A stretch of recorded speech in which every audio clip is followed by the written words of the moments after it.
Buah, qué recuerdos. Vale.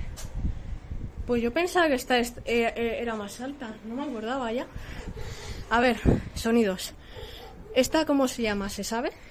Sí, está puesto.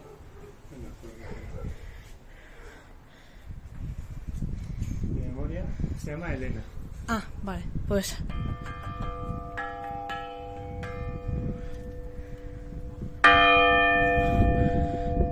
Se llama María Matilde. Vale, María Matilde.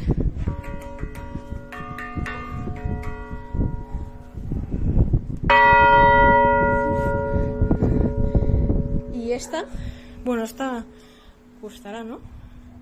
Está más antigua.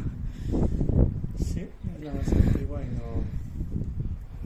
Bueno, la grande.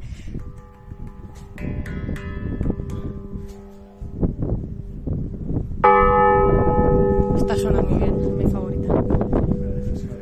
Está volteada. Ya, pero hay que sacarle el electromazo, ¿no? Para voltearla.